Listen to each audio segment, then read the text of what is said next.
Andremos, que me alegro de verte. Ahora ves, ahora sí que estás bien conectado. Sí, vale. Ya está conectándose la gente, por lo que veo, ¿eh?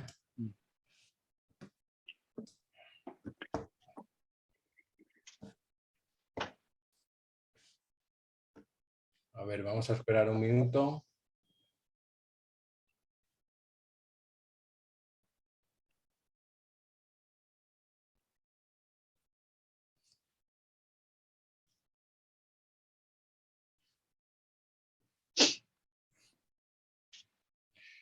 Bueno, yo creo que ya se estabiliza un poco el número de asistentes.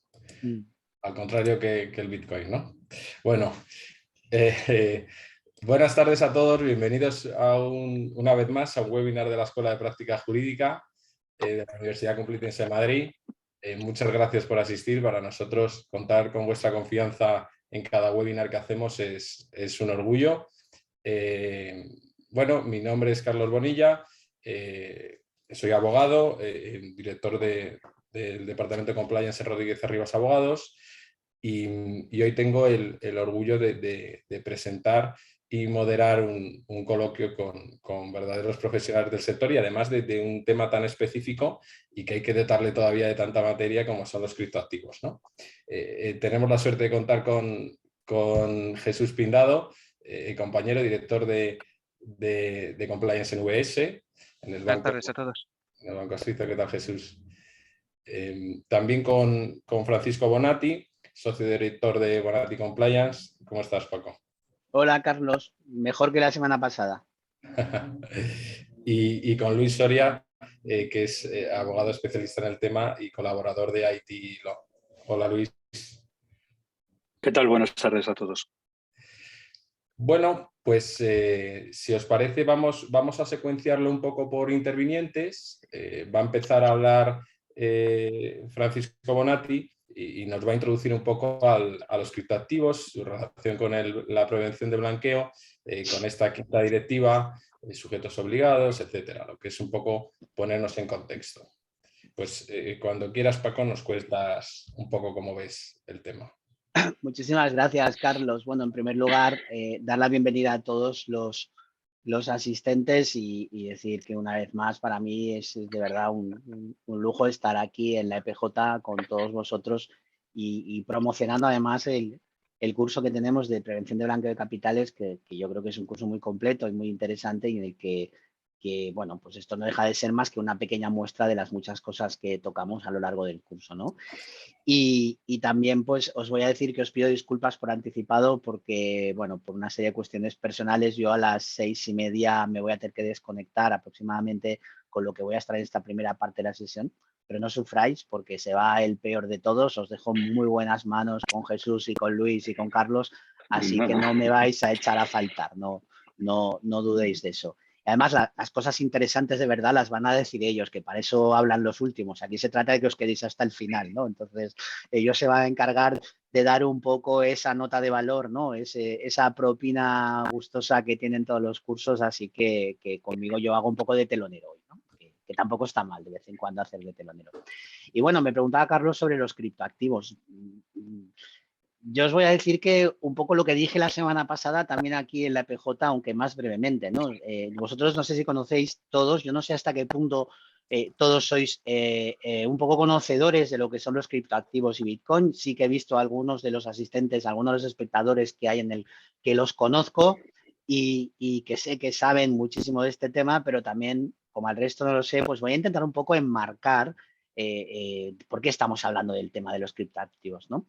Al final, los criptoactivos surgen como consecuencia de una corriente, digamos, de pensamiento filosófico, tecnológico, muy característica del mundo de Internet, que se llama el ciberanarquismo o el criptoactivismo, ¿no? Son corrientes que desde el origen de las redes, pues lo que siempre han postulado es que tienen que ser redes absolutamente libres, abiertas, de códigos abiertos que permitan, de alguna manera, evitar un poco las cuestiones que se habían planteado hasta ese momento fuera del mundo de Internet, como era la regulación, la supervisión y el control, ¿no? Y dentro de ese contexto, pues en el mundo de lo que sería, digamos, la cuestión de la computación y de la algorítmica, pues al final empezamos a encontrar una serie de movimientos que pretenden buscar alternativas a, por ejemplo, el dinero de Internet, ¿no? El dinero de Internet planteaba un problema, y es que al final el dinero está regulado siempre, tiene por lo tanto unos emisores, unos supervisores,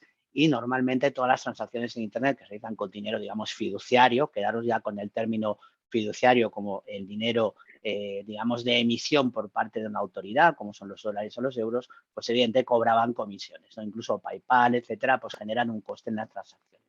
En ese momento, en una de los chats, estamos hablando, creo que es el año 2008, me parece que es en uno de los chats más famosos que hay en el mundo de la criptografía, ¿no? Que es una de las áreas de la ciencia que más ha sido, digamos, trabajada por todo este mundo de lo que sería un poco, digamos, el criptoanarquismo, pues un usuario identificado como Satoshi Nakamoto, que realmente es una famosísima leyenda, no se sabe si es una persona real o es un colectivo, porque nunca se ha podido identificar a Satoshi Nakamoto, pero Satoshi saca unas líneas muy cortas en las que dice: he encontrado una fórmula muy interesante para realizar transacciones, o algo así, no recuerdo la frase literal, pero es similar, e introduce el algoritmo con el que se empieza a activar Bitcoin, ¿no? Y ahí nace el famoso Bitcoin. Bitcoin, ese algoritmo, lo que tiene previsto es crear una red P2P, o sea, una red descentralizada, abierta, en la que cualquier usuario de Internet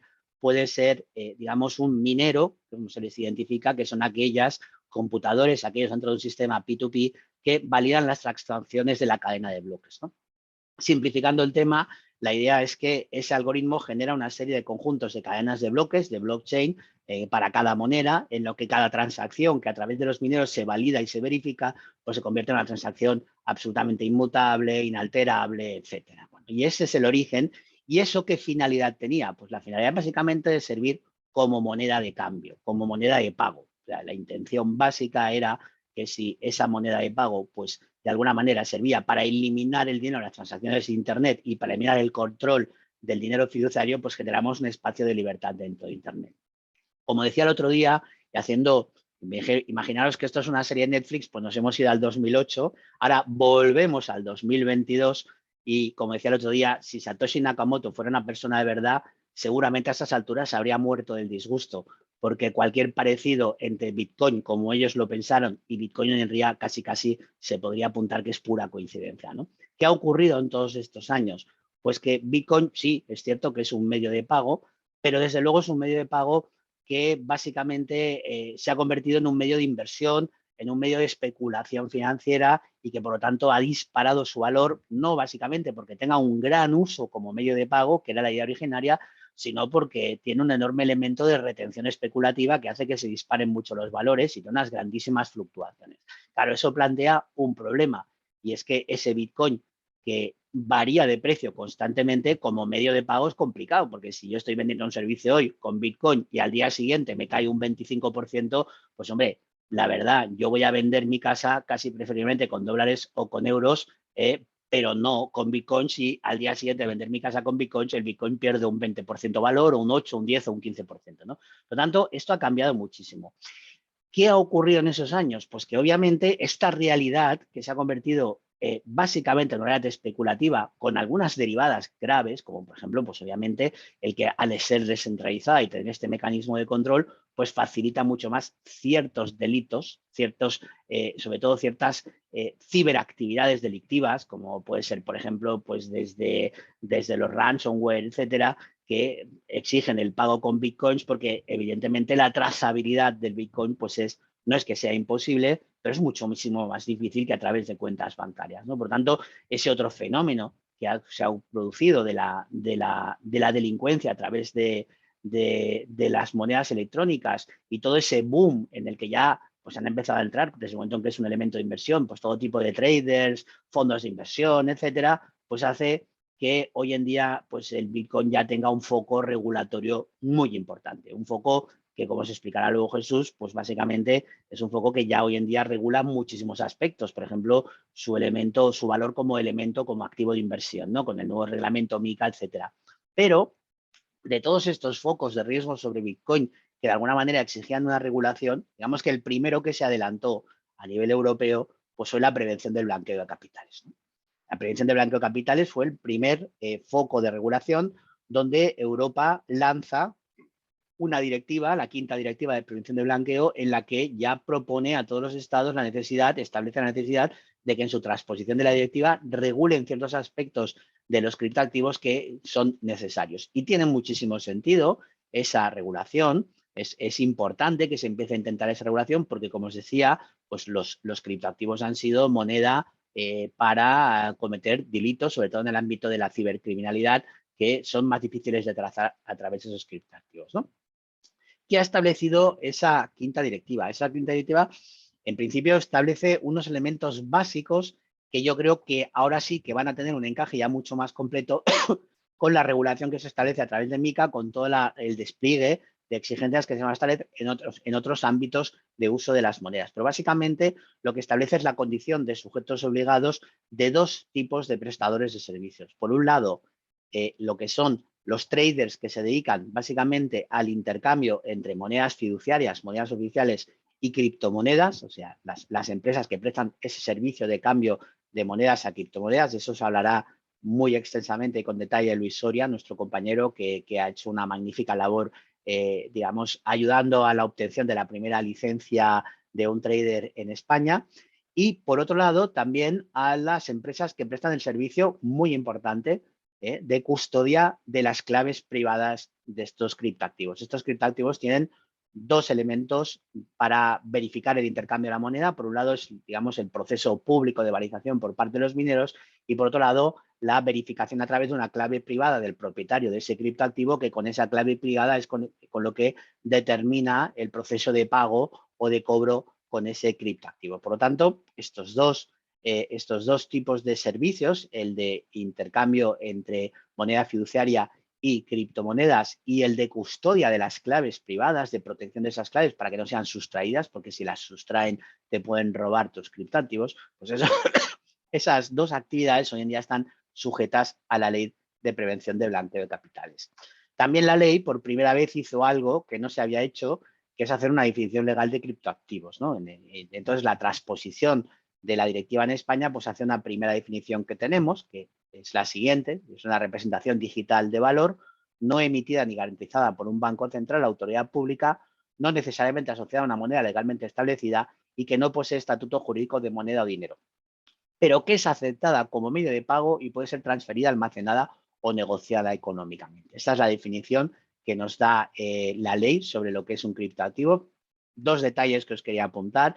Dice, no necesariamente asociada a una moneda legalmente establecida. Está hablando de un tipo de monedas que son los stablecoins, en los que también lo que intentan es emitir una moneda asociándola a cierto valor, pero eso no es necesario porque un criptoactivo puede tener un valor en sí mismo, o sea, obtiene el valor que obtiene como resultado de su intercambio en el mercado y su negociación en el mercado. Y por lo tanto, esto, fijaros que habla básicamente de que es aceptada como medio de pago o puede ser transferida, almacenada o negociada electrónicamente. A mí me parece interesante cómo la ley de prevención de blanqueo habla del tema del medio de pago, cuando realmente hoy en día quizá el principal fin que tiene ya este tipo de criptoactivos es más que como medio de pago, como valor de inversión, ¿no? Como valor de inversión, incluso directamente como valor de especulación, ¿no? Por lo tanto, bueno, pues ya tenemos una definición, tenemos unos sujetos obligados. ¿Qué dice sobre estos sujetos obligados? Sobre estos sujetos obligados, ¿qué dice la normativa? Bueno, pues la normativa española básicamente lo que viene a decir es que tanto las personas físicas o jurídicas, que cualquiera que sea su nacionalidad, que ofrezcan o provean en España servicios de cambio o servicios de custodia, deben estar inscritas en un registro constituido al efecto en el Banco de España. Eso es lo primero que dice la ley, que tanto personas físicas o jurídicas que presten servicios tienen que estar inscritos. En cuanto a las personas físicas, son aquellas que no solamente prestan los servicios, sino aquellas que tengan su base o la dirección o la gestión de su actividad en España, aunque presten los servicios fuera de España. Es decir, no solamente los que prestan servicios en España, sino los que, estando en España, prestan servicios de este tipo fuera de España, también tienen que estar inscritos en este registro. Y en cuanto a las personas jurídicas, exactamente lo mismo. Las que están establecidas en España tienen que registrarse si operan desde España, con independencia de la ubicación de sus clientes o destinatarios. Y esos son un poco los elementos básicos que tenemos por ahora, ¿no? Una definición de criptoactivos, una definición de sujetos obligados y una exigencia primera, que es la de inscribirse en un registro. Esa inscripción es uno de los temas que hablaremos en el seminario de hoy.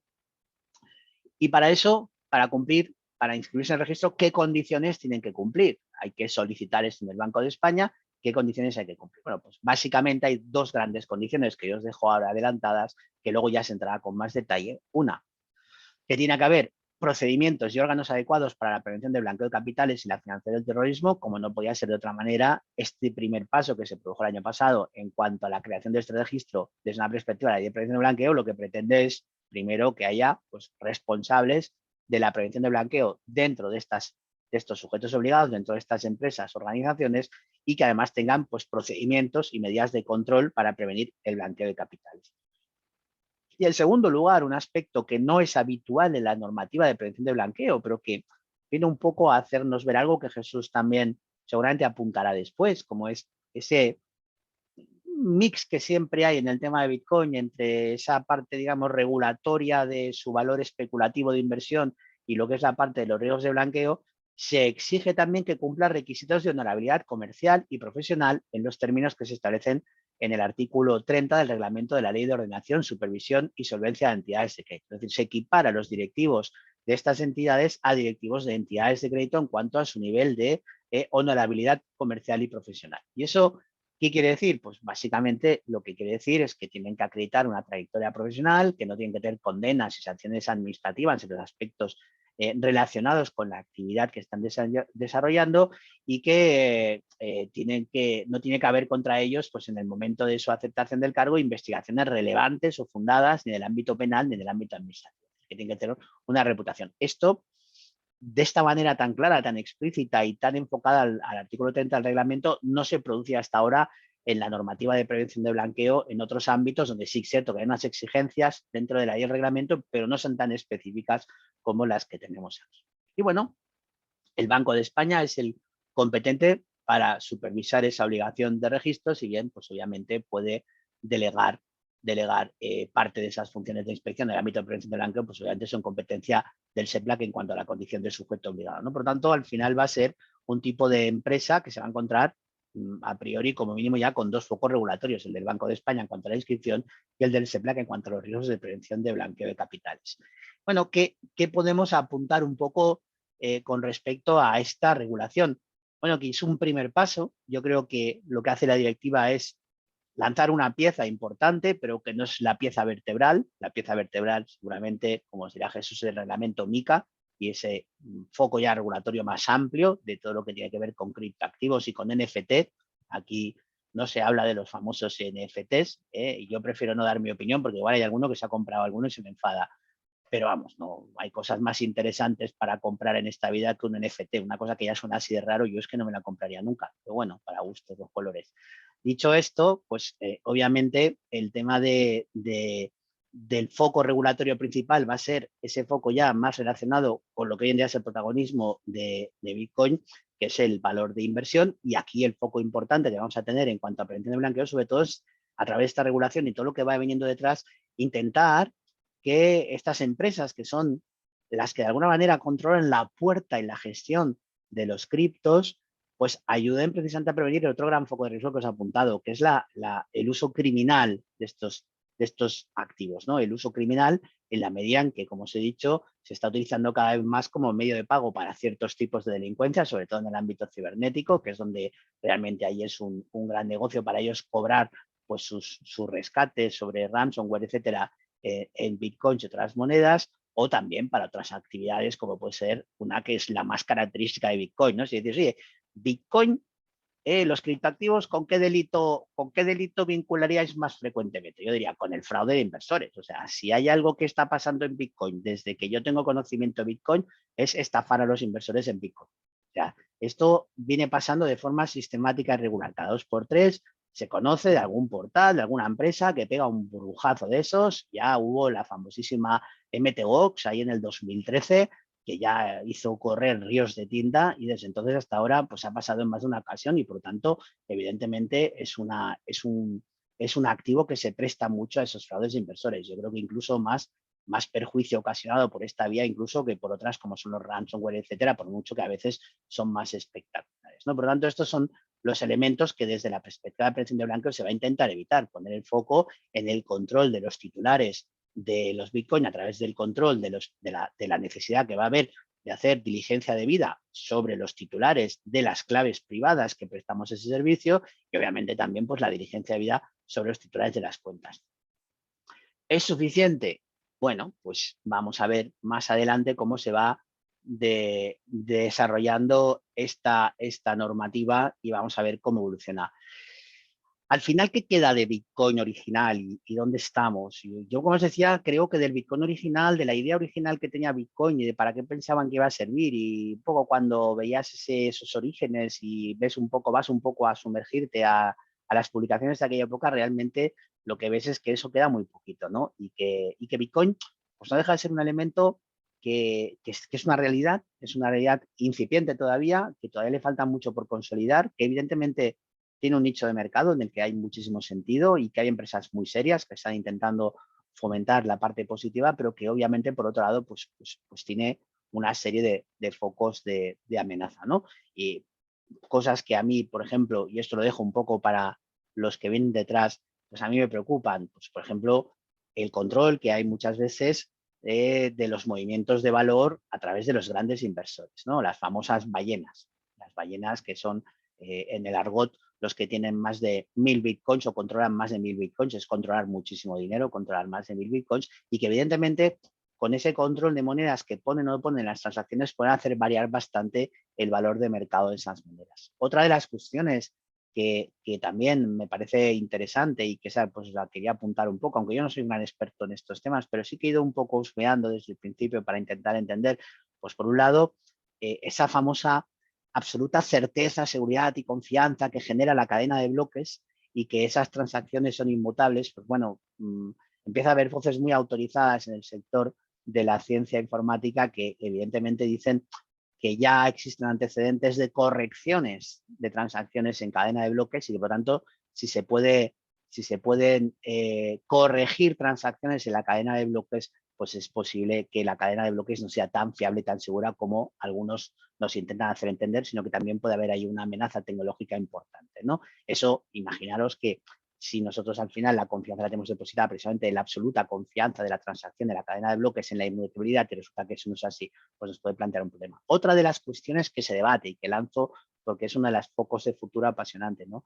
Bueno, mercado desregulado. Cada vez más se habla de que hay una serie de cadenas de redes de mineros que controlan un porcentaje altísimo de las transacciones del mercado, de los mercados de los criptos. ¿Por qué? Porque en general la capacidad de computación hoy en día, la capacidad de procesamiento de información necesaria para hacer las transacciones en las cadenas de bloques es muy alta y a eso se llega a través de superestructuras de procesamiento que al final generan redes que son redes muy potentes que dan ese servicio, pero que al mismo tiempo tienen una enorme capacidad para ponerse de acuerdo en la medida en que cada vez son menos y más potentes para ponerse de acuerdo en cuanto a la toma de decisiones respecto a las transacciones que se aceptan y las que no se aceptan. Eso al final podría acabar generándonos la pescadilla en la cola de que con el tiempo nos podamos encontrar, porque el famoso mundo de Bitcoin pues resulta que al final también es un mundo regulado, solo que de otra manera, ¿no? Yo aquí quiero pensar, por ejemplo, en la famosa burbuja 2.0, todo lo que ocurre ahí y cómo de ahí surgen grandes empresas tecnológicas que hoy en día pues los llaman los grandes señores feudales de la tecnología, porque por ese enorme poderío que tienen, ¿no? Entonces, bueno, hay otro escenario ahí súper interesante que tendremos que ver cómo afrontamos, ¿no? Y luego otro reto que asoma en el horizonte sobre esa cadena de bloques y esa fiabilidad, pues es la supercomputación cuántica, ¿no? Es decir, uno de los aspectos en los que siempre se habla es la dificultad que hay para descodificar la cadena de bloques, pero esa capacidad está basada en la tecnología de computación ordinaria normal. Lo cierto es que el crecimiento de la supercomputación cuántica es muy acelerado, empezamos a hacer un crecimiento que es exponencial, con lo cual no es relativamente lejano el momento en que haya supercomputadores cuánticos con una capacidad de proceso lo suficientemente grande para afrontar el descodificar las cadenas de bloques y ir retrocediendo hacia atrás y hacer ese proceso. Por lo tanto, hay una serie de escenarios que lo que nos demuestran básicamente es que estamos ante un panorama muy fluido. muy innovador, un panorama de los tiempos que vivimos.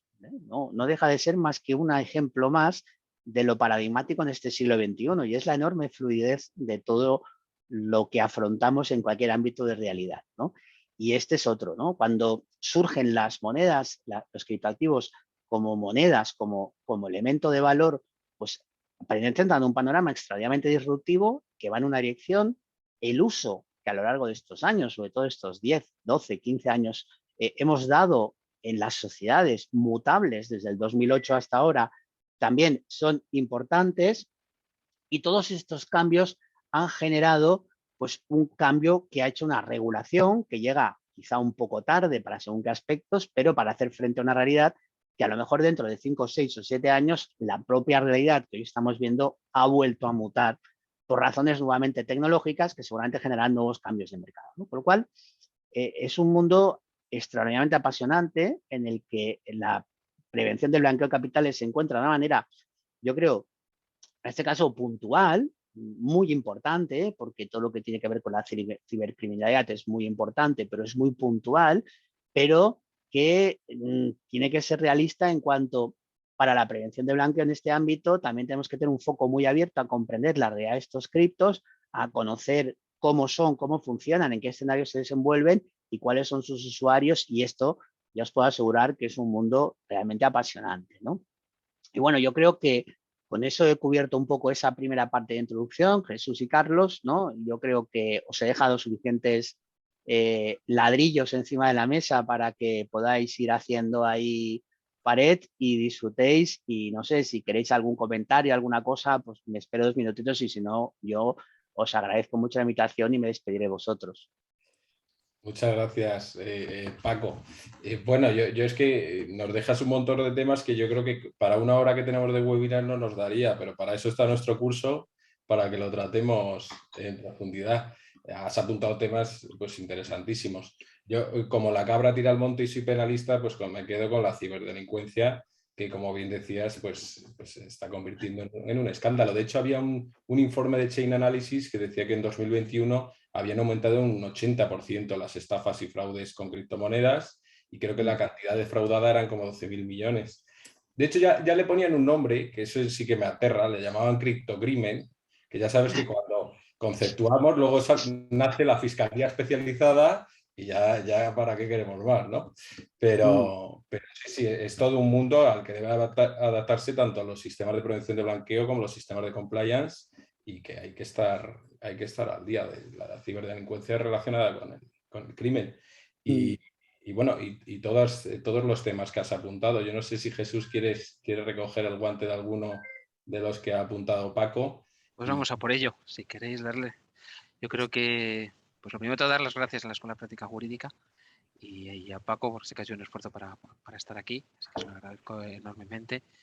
Y yo creo que fijaros que cuando empezamos a preparar estos webinars, pues hace unos meses, pues desde luego con esta primera media hora ya lo hemos cubierto. De, oye, vamos a conseguir que aquellas personas que tienen unos menores conocimientos en temas que consideramos críticos, pues la semana pasada estuvimos viendo la situación de compliance, hoy vemos el ámbito de los criptoactivos y de las criptomonedas, vemos el ámbito de la identificación, el ámbito de protección de datos, y ese era nuestro objetivo. Y ese, desde luego, yo creo que ya el primer punto lo hemos conseguido. Si una persona no sabía de qué iban los criptoactivos, con la primera media hora de Paco ha tenido un resumen más que perfecto, desde el concepto, desde el punto de vista de cuáles son los pasos que se van a dar. Entonces, primer paso, conseguir. Y ahora vamos a ir avanzando en un elemento que yo creo que es fundamental. Fijaros que yo creo que cuando hablamos bajamos más al ámbito de la prevención. Hasta luego, Paco. Un segundo, Paco, que le tenemos. Paco, estás en mute. Me despido de vosotros. Jesús, te han dejado una pregunta para ti. Dice que no ha hablado de tokens. Bueno, no os preocupéis. Jesús os va a hablar de tokens todo lo que haga falta, porque ese es su negociado, es su ventanilla. Por eso se lo he dejado a él. ¿De acuerdo? Muchísimas gracias a todos y un saludo enorme. Os espero en el curso de prevención de blanqueo. Nos vemos ahí y nada, gracias a vosotros tres, como siempre, por invitarme a estos debates tan guays. Me sabe mal tenerme que irme antes, pero desgraciadamente mi agenda estos días es muy compleja y no puedo dedicarle más tiempo, pero ya sabéis que cualquiera que tenga cualquier duda o me quiera rebatir o insultar por cualquier cosa que he dicho, pues nada, oye, que se ponga en contacto conmigo, soy fácil de encontrar en las redes sociales. Si es insultos, iros a Twitter, que es donde se lleva más bien. Y si es para alguna otra cosa, en LinkedIn estaré encantado de tener un mensaje con vosotros y cualquier cosa, pues me tenéis a vuestra disposición. Muchas gracias a los tres. Un saludo. Muchas Gracias. gracias, Hasta Paco. luego. Abrazo. Adiós. Entonces, fijaros que yo estaba diciendo que lo que vamos un poco es ahora, dentro de esta perfecta introducción que ha hecho Paco sobre el ámbito de los criptoactivos, vamos a ir centrándonos un poquito en el ámbito del blanqueo de capitales. Porque bueno, yo creo que lo que está claro es que el ámbito del blanqueo de los criptoactivos, no de las criptomonedas, de los criptoactivos en general, pues es algo, es una novedad, es algo que tenemos que asumir en nuestros negocios y es algo que hay que incorporar a los sistemas de prevención de blanqueo. Es tan simple que yo creo que el uso de los esquemas de criptoactivos no puede ser una excusa para cometer delitos. Es decir, lo que no podemos pensar es, oye, está claro que existe alrededor de los criptoactivos pues una mala imagen, una tendencia que se utiliza como para el blanqueo de capitales, para cometer delitos, y es justo lo contrario. Yo creo que eso es el punto de partida. Yo creo que son un activo más, un elemento de pago, un elemento que, por supuesto, ahora mismo estamos en los momentos iniciales. Hay un gran desconocimiento y por eso sería de importante esa primera parte de entender qué hay detrás del elemento de los criptoactivos. Pero eso, y eso es lo que vamos a comentar, no tiene ningún elemento, no puede ser ningún impedimento para que vamos a hablar de los sujetos obligados, que las empresas nos permitamos utilizar la utilización de criptoactivos, porque acabaremos incorporándoles, pues como las tarjetas de créditos hace 30 años, a nuestro día a día. Y entonces eso creo que es el punto fundamental. Y yo creo que es el cambio regulatorio, la ley que antes planteaba, fue el punto de partida. Yo creo que nos encontramos entre los próximos años, hemos hablado mucho de MiCAS, yo creo que MiCAS va a ser el marco que va a establecer, entenderme lo que voy a decir, que es una brutalidad, pero va a ser el MiFID de los criptoactivos, en el sentido de que va a definir las regulaciones de abuso de mercado, como la especulación, los elementos de especulación, de utilización de información privilegiada, de los precios, de la protección del consumidor, de gobierno de las entidades. Es decir, que yo creo que va a ser un elemento disruptor. Pero si vuelvo un elemento hacia atrás, el ámbito de blanqueo de capitales, el gran paso, yo creo que al final los criptoactivos se basan en esos tres elementos: descentralización, globales y pseudonónimos, anónimos. Y entonces, lo que plantea la regulación, y yo creo que es muy simple, decir, oye, estos tres elementos, ¿cómo se combaten? Yo creo que le dice, oye, los participantes en los mercados de criptoactivos, como las entidades financieras, los mercados, se convierten en sujetos obligados. Y esto es decir, oye, a mí no me dice la ley, oye, es que tienes un negocio más complicado, banca privada, y mira, y ahí tienes que ser un poquito menos. No, es justo lo contrario. Es decir, lo que tenemos que pensar es la base de nuestros modelos de blanqueo de capitales, que resumiendo las cuentas es la identificación de nuestros clientes, la trazabilidad de las operaciones, tenemos que adaptarlos a nuestro conocimiento. Tan simple como es esto. Y por eso yo creo que el punto de partida, precisamente para bajarlo a la realidad, vamos a acabar con lo más cercano a la realidad, que es Luis. En el sentido, Luis han llevado el expediente, la primera inscripción de Bit2Me en el registro del Banco de España.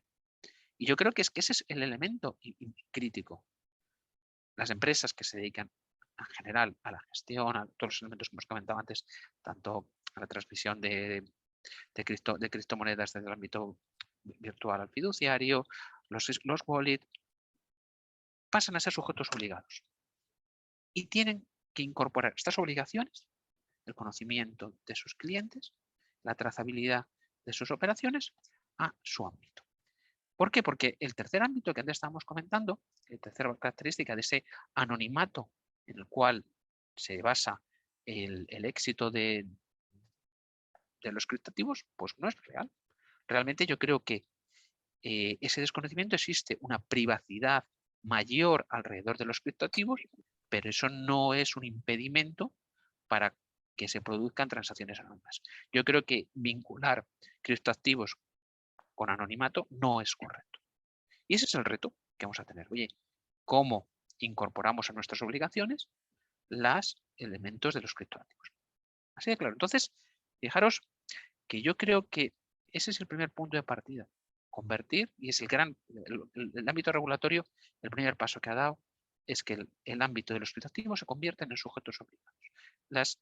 El ámbito de la prestación de actividad financiera, de servicios de pago, el ámbito vinculados con los criptoactivos, con las criptomonedas, no deja de ser un ámbito sin regulación y está regulado. Es decir, cualquier empresa, todo el ámbito que comentaba antes, que prestan servicios en España, que estén basados en España, que presten estos dos servicios básicos, se encuentran bajo la regulación. Y por eso es tan importante lo que os va a comentar Luis, es decir, el registro del Banco de España. Es un punto de partida, elemento crítico. Y segundo ámbito que quería que comentara en este caso.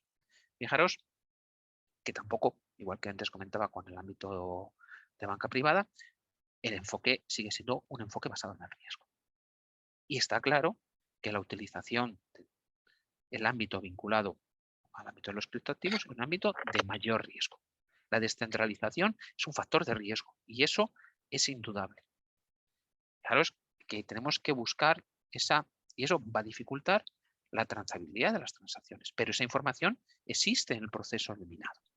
Entonces, precisamente el proceso de minado lo que permite es que, salvando las diferencias y simplificándolo muchísimo, cuando hay una transacción en efectivo, solamente las dos partes saben quién está entregando el dinero en una transacción.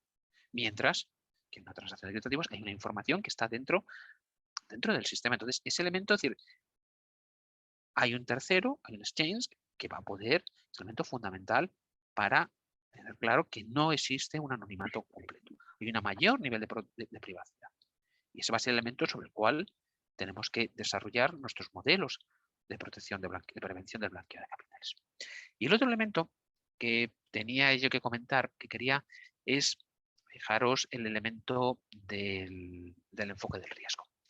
Fijaros que la gran dificultad que vamos a tener es, de alguna forma, cómo incorporamos ese análisis basado en el riesgo de nuestros modelos de blanqueo de capitales, ese enfoque basado en el riesgo. Es decir, tenemos que identificar qué es lo que nos pide la legislación. ¿Qué factores en mi negocio establecen un mayor nivel de riesgo? Y en función de ellos voy a tener que aplicarlos a la identificación de mis clientes. Fijaros que el punto de partida es similar.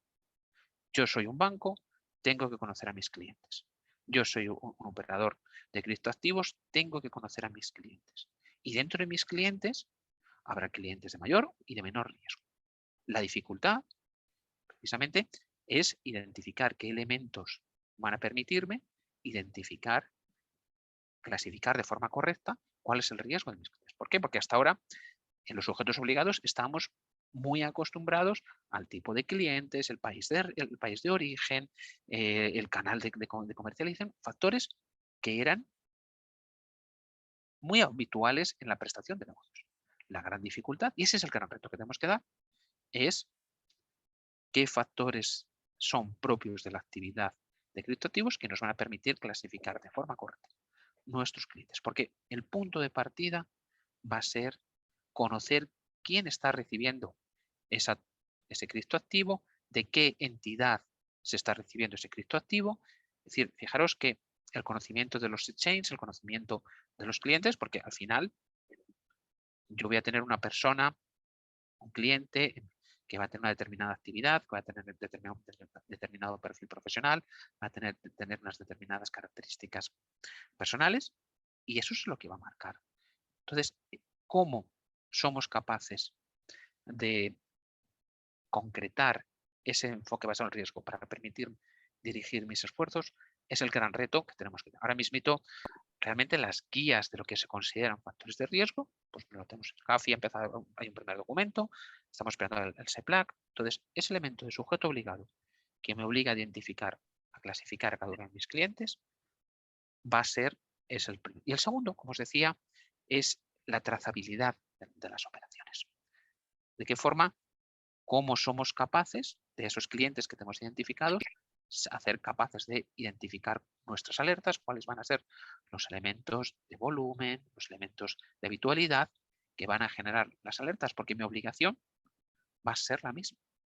¿Qué tipo de transacciones realizadas en criptoactivos no cuadran con mi conocimiento en mi cliente?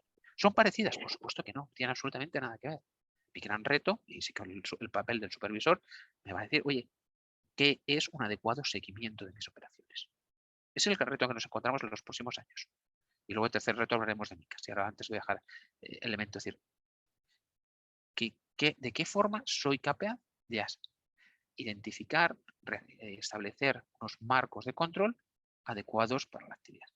Pero como os decía, y ahora voy a ceder la palabra a Luis, todo punto de partida, y el primer requisito que nos tenemos que plantear es, a día de hoy, es que las empresas que se dedican a la prestación de servicios criptoactivos tienen que estar registradas al Banco de España. Es decir, ya no es un mundo libre, ya es un mundo en el cual quien quiera prestar estos servicios tiene que entrar por la entrada del registro del Banco de España. Y ahora yo con el punto más práctico que Luis, que ha sido este elemento, es decir, oye, Luis, ¿cómo han sido los retos, las dificultades que os ha planteado el Banco de España, que os ha exigido para registrar en este caso? Y darte las gracias por estar aquí, que ha sido un poco atraco. Y además que eres de Ávila, que eso es una gran ventaja para mí. Sí, somos paisanos y además ejercemos de abulenses de todo lo bueno que hay en Ávila. Además Fíjate decimos... que dicen que Ávila es atrasado y Sí, estamos todos aquí con criptoactivos. sí. Y además decimos que Madrid, barrio abulense. Entonces, bueno, me permito esa licencia. Y bueno, primero dar las buenas tardes ahora mismo a los 106, 105 asistentes que hay ahora mismo conectado. Dar las gracias a Carlos, a Francisco y a Jesús por contar conmigo, aunque haya sido de una manera un tanto precipitada. Y también a la Escuela de Práctica Jurídica. Y además puedo constatar, porque he tenido de profesores a Francisco y a Jesús, que este curso de diploma en materia de prevención de blanqueo de capitales que hace la Escuela de Práctica Jurídica, teniendo como profesores a Jesús y Francisco, recomiendo Carlos también. la asistencia al mismo. Y Carlos también, es cierto, Carlos, discúlpame, pero yo creo que nos acabamos de conocer hoy, por lo menos Sí. personalmente. Así Y luego también... Sí, comentaros, y en este voy a compartir pantalla, por lo menos estáis viendo la pantalla, ¿verdad? ¿Qué lo estamos viendo? Sí, bueno, de alguna manera también comentar, a ver si eso es, que recientemente he asistido al curso de alta especialización de blockchain. También que lo organiza la Escuela de Práctica Jurídica, y hemos estado 3 meses pues bueno, aprendiendo todo lo que hay detrás de blockchain. ¿Por qué digo esto? Porque al final en todos estos asuntos, de verdad, cuanta más formación, cuanto más conocimientos tengamos del sector cripto, es cierto que mejor vamos a hacer nuestro trabajo y mejor vamos a entender qué es lo que hay dentro del sector cripto. Bien, entrando en materia, bueno, yo soy abogado, ejerzo desde hace relativamente poco y hasta ahora he participado de una manera indirecta en el trámite de 2 proveedores de servicios que, como sujetos obligados, requerían la inscripción en este registro de changers del Banco de España. Y luego he participado en 4 trámites de una manera más directa. Antes decía Jesús, B2Me ha sido el primer exchanger español que obtuvo la inscripción en el registro del Banco de España, tanto de cambio de moneda virtual por moneda fiduciaria, también como la prestación del servicio de custodia. Ahí asesoró de una manera más directa está el despacho de regulación financiera de FinReg 360, que bueno, de alguna manera llevó de una forma directa esa inscripción. Y como apuntaba antes Francisco Luis, es cierto que nos tenemos que ir a la disposición adicional segunda de la Ley 10/2010, que es ahí donde se especifica el alta del registro de proveedores de servicio de cambio de moneda virtual por moneda fiduciaria y de custodia de monederos electrónicos, que el responsable es el Banco de España. Ojo, cuando digo Banco de España, no estoy diciendo SEPLAC. También, como ha apuntado antes Francisco Luis, el Banco de España es el responsable de la inscripción en el registro y luego el SEPLAC será el que lleve de alguna manera la supervisión de que todos de que el exchanger, estos proveedores de servicio de cambio de moneda virtual o de custodia, están cumpliendo con la normativa en materia de prevención de blanqueo de capitales. Una cuestión importante. En algún foro, desconozco obviamente las solicitudes que han entrado realmente en el Banco de España, pero en algún foro en el que he participado se hablaba de cerca de 200, 250 solicitudes. El registro se abrió en octubre del 2021 y la primera inscripción que hubo, que como hemos dicho antes fue la de Bit2Me, fue en febrero del 2022. Mirad, he sacado el ERCEL que publica todos los jueves el Banco de España con las altas que están voy a quitar, perdonadme un momentito, voy a poner el modo de concentración para que... Bien, ahora mismo de exchangers que se dedican al cambio de moneda virtual por moneda fiduciaria hay ahora mismo 17 inscritos. El primero, bueno, los dos primeros fue el 16 de febrero y los últimos fue en el jueves pasado, el día 7 de julio.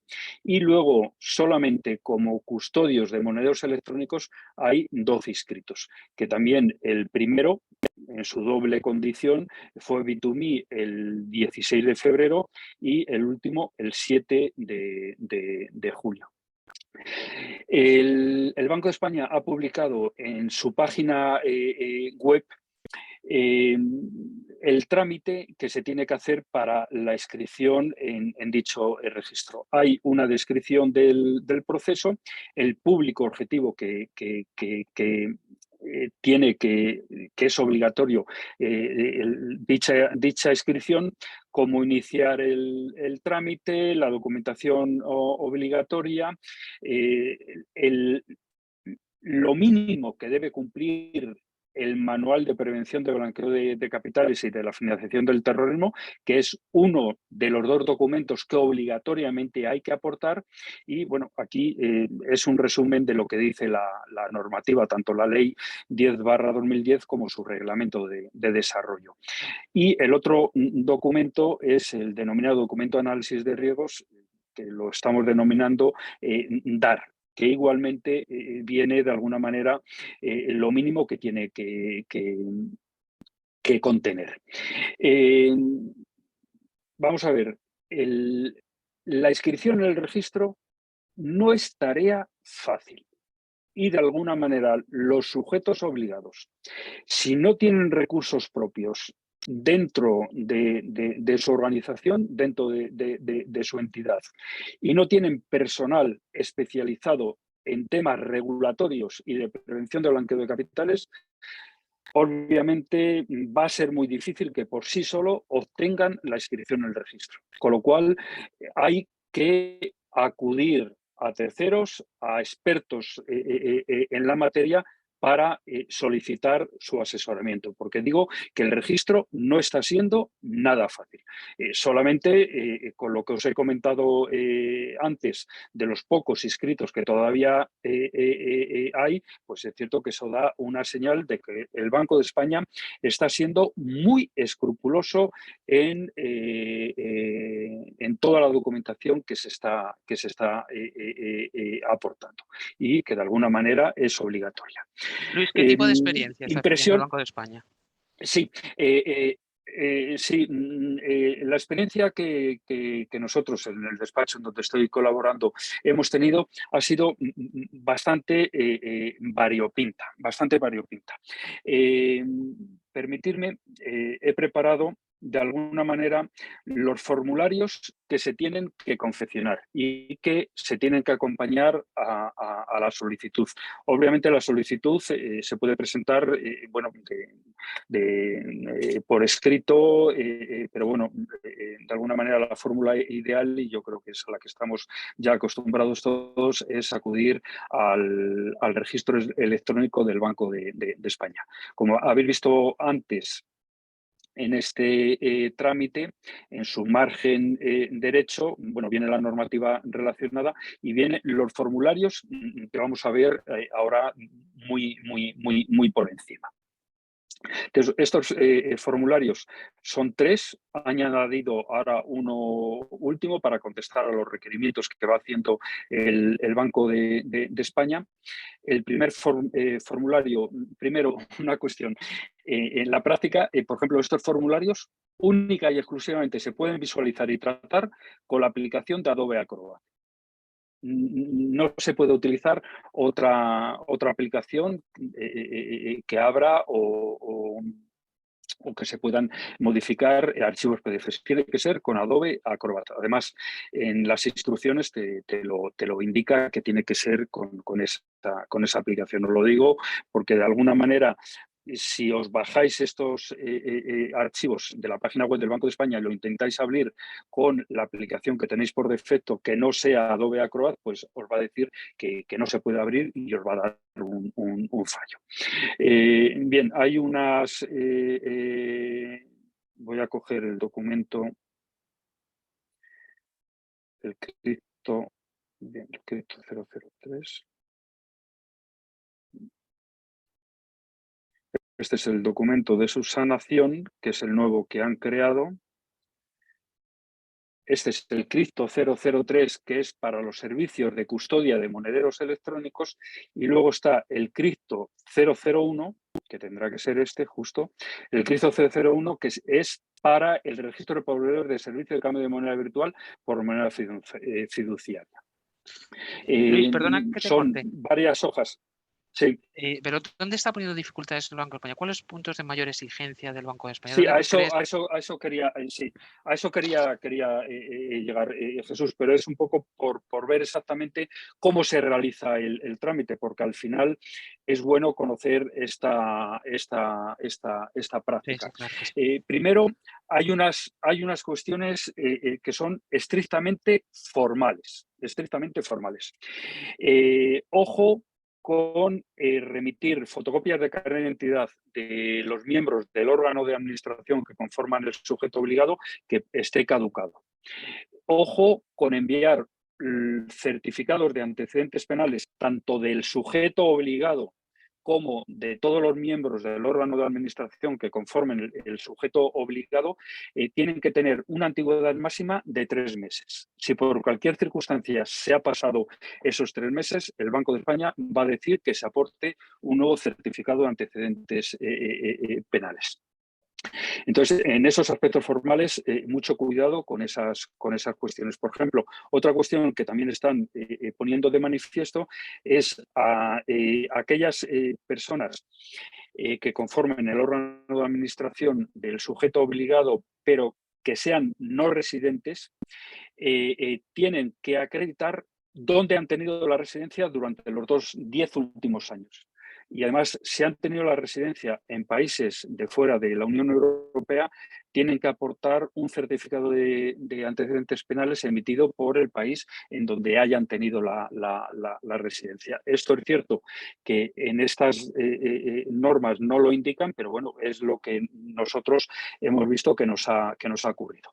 Y luego, si antes os enseñaba, bueno, de alguna manera, los requisitos mínimos que tiene que contener tanto el Manual de Prevención de Blanqueo de Capitales como el documento de análisis de riesgos. Bien, pues hemos visto, intuimos que puede ser porque no todas las solicitudes han entrado con manuales o con documentos de análisis de riesgo lo suficientemente válidos, que el Banco de España lo que está haciendo ante el primer requerimiento que está haciendo a los sujetos obligados que solicitan el registro es mandarle un requerimiento en el que dicen, ya ponen de manifiesto alguna falta formal, que obviamente es subsanable, pero luego te están mandando una especie de lista verificación para que el sujeto obligado